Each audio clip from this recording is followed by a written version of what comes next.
Hello, good morning dear student. Gayatri Vidya Mandir के YouTube channel पे आपका स्वागत है। अपन ऊर्जा एवं ऊर्जा की विभिन्न रूपों के बारे में अध्ययन कर लिए हैं। अपन ने गतिज ऊर्जा एवं स्थितिज ऊर्जा के बारे में पढ़ लिया है। आज अपन देखेंगे कि क्या ऊर्जा का एक रूप दूसरे रूप में परिवर्तनशील है या नहीं है, कौन सी ऊर्जा किस रूप में परिवर्तित होती है, और ऊर्जा संरक्षण के नियम को अपन पढ़ेंगे। ठीक है। अब ऊर्जा के रूप में परिवर्तन का अर्थात किसी वस्तु के अंदर अपने पास सपोज करें ये एक प्लेटफॉर्म पर कोई वस्तु स्थिर है, गतिशील अवस्था में नहीं है, तो इसके पास कौन सी ऊर्जा होगी?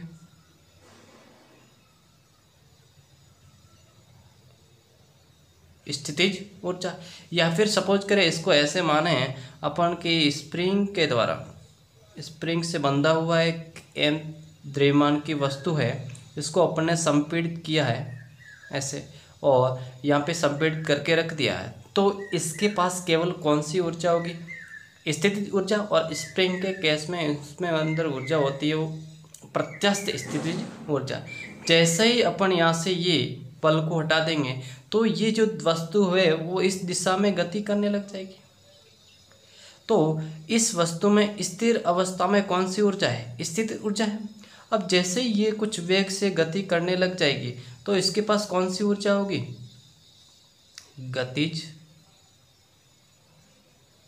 ऊर्जा। कौन सी ऊर्जा? गतिज ऊर्जा। अर्थात इस ऊर्जा का एक रूप स्थितिज ऊर्जा है, वो किस रूप में परिवर्तित हुआ? गतिज ऊर्जा में। इसी प्रकार ये आपस में दोनों परिवर्तनशील है। जैसे ही अपन गतिशील अवस्था में है उसको वापस स्प्रिंग के द्वारा अपन उसको वापस संपीड़ित करें तो उसकी गति धीरे धीरे कम होगी, एक पोजीशन ऐसी आएगी जहाँ पर जाके वापस वह रुक जाएगी, मतलब स्थितिज ऊर्जा के रूप में। यही उदाहरण अपन बात करें, जैसे एक पेंडुलम की बात करें,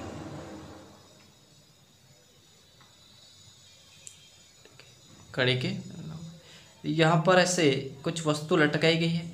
ये अगर इसको अपन माध्य से कुछ विस्थापित कर दिया जाए तो यहाँ पर ये कुछ स्थिति यहाँ तक आएगा और वापस यहाँ से यहाँ तक जाएगा, ऐसे गति करता रहता। जितना यहाँ पर विस्थापित होगा उतना ही यहाँ पर विस्थापित होगा। ये आप जानते हैं कि किसी रस्सी के द्वारा कुछ द्रव्यमान को या कुछ पत्थर को बांध दिया जाए तो उसको कुछ ऐसे विस्थापित करें। ठीक है। अब इस वस्तु पर यहाँ से जैसे ये स्थिर अवस्था में थी, ठीक है, इसको मध्य स्थिति से कुछ विस्थापित करेंगे तो यहाँ से यहाँ तक जाने में इसके पास कौन सी ऊर्जा होगी? गतिज ऊर्जा होगी। इस पोजीशन पर जाकर वापस वो रुक जाएगी। क्या हो जाएगी? रुक जाएगी। तो यहाँ पर रुकने के कारण इसके अंदर कौन सी एनर्जी होगी? स्थितिज ऊर्जा। और यहाँ पर रुकेगी, फिर यहाँ रुकने के पश्चात वापस वो इस दिशा में गति करेगी, तो स्थितिज ऊर्जा में कमी होगी तो किस में वृद्धि होगी?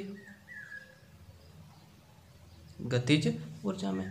तो मेन पोजीशन ये भी, इसके यहाँ पर भी वही पोजीशन होगा, यहाँ पर भी वही पोजीशन है। ये तो अपन ने देखा यांत्रिक ऊर्जा के रूप परिवर्तित, जो अपन ऊर्जा संरक्षण के नियम के अंदर भी पढ़ेंगे। लेकिन देखें, जैसे अपने पास बैटरी है, बैटरी के द्वारा अपन को एक ट्यूबलाइट को जला सकते हैं, ट्यूबलाइट या बल्ब। अब बैटरी के अंदर कौन सी ऊर्जा होती है? रासायनिक ऊर्जा संचित होती है। अब उस रासायनिक ऊर्जा को अपन तार के द्वारा ट्यूबलाइट से जोड़ देंगे तो ट्यूबलाइट को जलने में कौन सी ऊर्जा? विद्युत ऊर्जा। तो अपन रासायनिक ऊर्जा को विद्युत ऊर्जा के अंदर भी परिवर्तित कर सकते हैं। ठीक है। और इस विद्युत ऊर्जा को अपन रासायनिक ऊर्जा के रूप में भी बैटरी में इस्तेमाल कर सकते हैं। अपन रेक्टिफायर और इन्वर्टर के इस्तेमाल के द्वारा अपन घरों के अंदर स्टोरेज भी कर सकते हैं। ठीक है। दूसरा देखें उदाहरण, अपन ये रासायनिक ऊर्जा। अब बात करें डायनेमो। अपन डायनेमो को घुमाकर, डायनेमो के अंदर कौन सी ऊर्जा होती है, अपन घुमा रहे होते हैं तो उसके अंदर यांत्रिक ऊर्जा, और यांत्रिक ऊर्जा का भी इसमें रूप कौन सा होता है, गतिज ऊर्जा। और उसके द्वारा अपन घुमाकर क्या प्राप्त कर सकते हैं, विद्युत ऊर्जा। और इसी विद्युत ऊर्जा से अपन पंखा या फैन घुमा सकते हैं, और फैन कौन सी, गतिज ऊर्जा। मतलब ऊर्जा का एक रूप दूसरे रूप में परिवर्तनशील है और अपन परिवर्तित भी कर सकते हैं। ठीक है, यांत्रिक ऊर्जा है वो गतिज ऊर्जा स्थिर ऊर्जा में परिवर्तित हो सकती है। जैसे अपन देखा डायनेमो को यांत्रिक ऊर्जा किस रूप में, विद्युत ऊर्जा, और फैन के अंदर विद्युत ऊर्जा से अपन गतिज ऊर्जा। ऐसे एग्जाम्पल पूछे जाते हैं, बताइए कि ये वस्तु है, बल्ब है, वो कौन सी ऊर्जा, बल्ब है। जैसे बात करें बल्ब है, बल्ब कौन सी ऊर्जा को रूप करता है, ये कौन सी ऊर्जा लेता है, विद्युत ऊर्जा। कौन सी ऊर्जा, और अपन को कौन सी ऊर्जा देता है, प्रकाश। ठीक है, ये चीजें आपको ध्यान में रखनी है। ठीक है, अब अपन बात करते हैं ऊर्जा संरक्षण का नियम। अब अपन कहें कि ऊर्जा है वो एक रूप से दूसरे रूप में परिवर्तनशील है। ठीक है, एक रूप से दूसरे रूप में परिवर्तन। अब परिवर्तन के दौरान क्या उसी अमाउंट की, जैसे कोई वस्तु गतिशील है, वापस वह एक जगह रुक जाएगी तो उसके पास कौन सी स्थिर ऊर्जा होगी, क्या उसी स्थितिज ऊर्जा के द्वारा अपन गतिज ऊर्जा प्राप्त कर सकते हैं क्या, नहीं। क्या कर सकते हैं, नहीं। मतलब ऊर्जा का कुछ क्या होता है, ह्रास होता है। ठीक है, लेकिन अपन माने कि अगर किसी भी प्रकार की ऊर्जा की हानि नहीं होती है,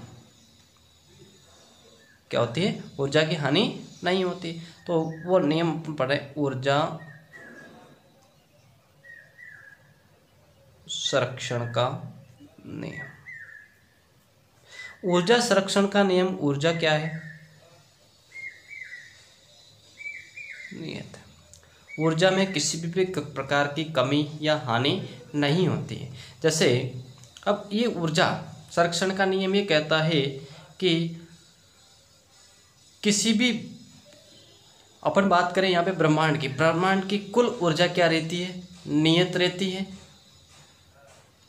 कुल ऊर्जा कैसी रहती है, नियत। केवल ऊर्जा को अपन एक रूप से दूसरे रूप में परिवर्तित किया जा सकता है, और न ही उसको अपन उत्पन्न कर सकते हैं, न ही इसको नष्ट किया जा सकता है। केवल एक रूप से दूसरे रूप में परिवर्तित किया जा सकता है।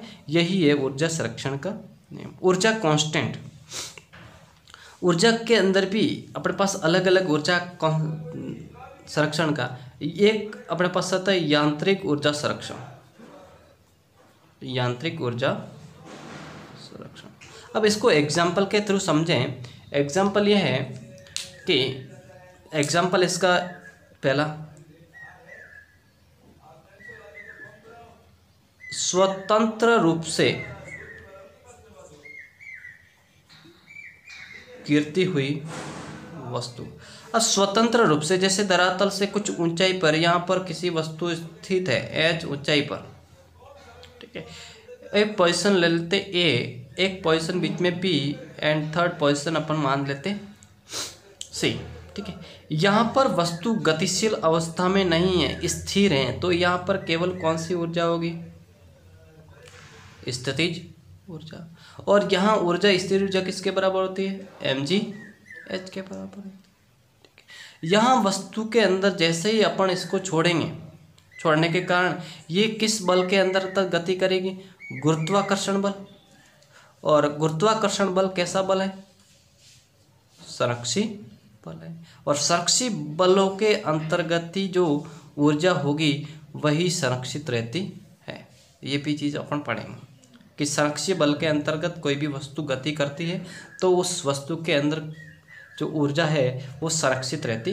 अब इसके पास केवल स्थितिज ऊर्जा है, गतिज ऊर्जा, काइनेटिक एनर्जी क्या होगी, जीरो होगी।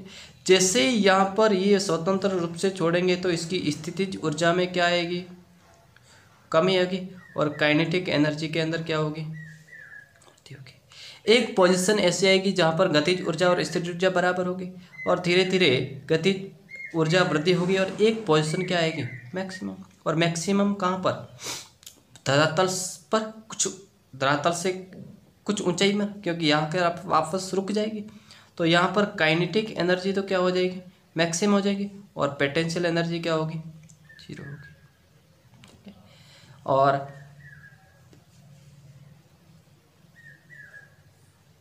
अर्थात जितनी गतिज ऊर्जा में वृद्धि होगी उतनी ही स्थितिज ऊर्जा में कमी होगी। और गतिज ऊर्जा, और इसी को ही अपन यांत्रिक ऊर्जा कहते हैं। यांत्रिक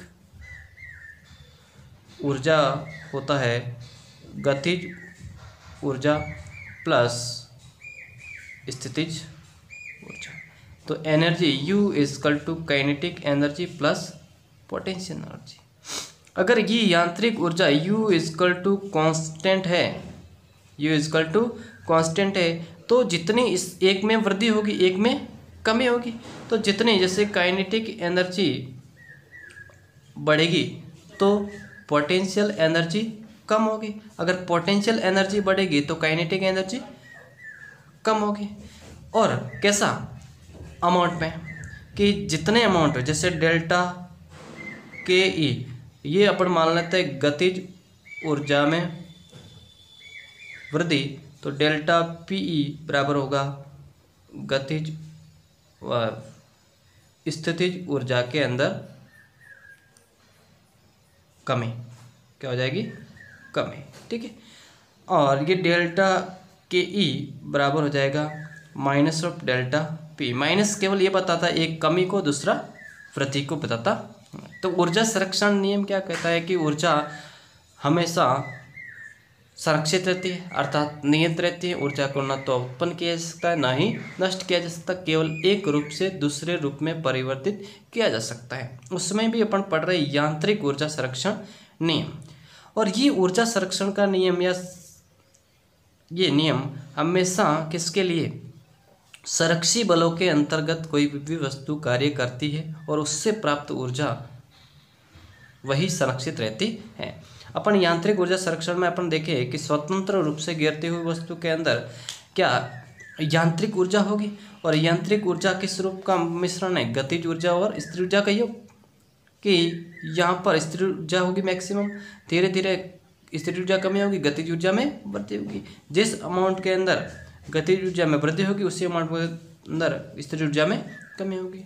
दोनों की मात्रा क्या रहेगी, बराबर रहेगी, लेकिन एक में कमी होगी दूसरे के अंदर वृद्धि होगी। और यही ऊर्जा संरक्षण का नियम है। ठीक है, तो आपको चीज़ें समझ में आ गई। तो ऊर्जा संरक्षण क्या कहलाएगा। अब ये तो अपन ने बात की ऊर्जा संरक्षण कि ये कब, जब संरक्षी बल के अंतर्गत हो। किसके बल के अंदर, अपन मानते हैं संरक्षी बल के अंतर्गत। ओके, अब अपन बात करें दूसरे किसी के, जैसे अपन बात करें बल्ब के अंदर, किसमें, बल्ब। बल्ब को अपन कौन सी ऊर्जा देते हैं, विद्युत ऊर्जा। और वो बल्ब अपन को कौन सी देता है, प्रकाश ऊर्जा। अगर यहाँ पे ऊर्जा संरक्षित है या ऊर्जा का संरक्षण हो रहा है तो उसी प्राप्त प्रकाश ऊर्जा से अपन विद्युत ऊर्जा को प्राप्त कर लेते हैं।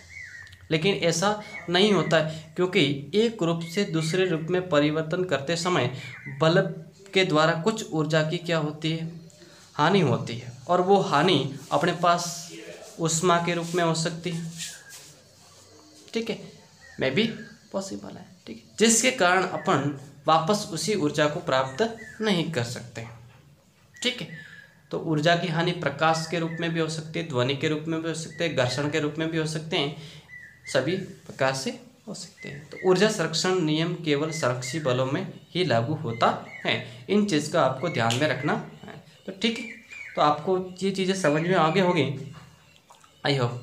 चलिए, तो आज के लिए अपन ने ऊर्जा संरक्षण का नियम पढ़ा है, ये आपको ध्यान में रखना है और वेरी इंपॉर्टेंट है। और इस पर एग्जाम्पल पूछा जाता है कि बताइए ये वस्तु है वो कौन सी ऊर्जा को किस रूप में परिवर्तित करती है। ठीक है, जैसे पवन चक्की की बात करें, पवन चक्की के अंदर कौन सी गतिज ऊर्जा है वो किस रूप में, विद्युत ऊर्जा के रूप में। ठीक है, ये चीज़ भी आपको ध्यान में रखना है। ओके, तो आई होप आपको चीज़ें समझ में आई होगी। धन्यवाद।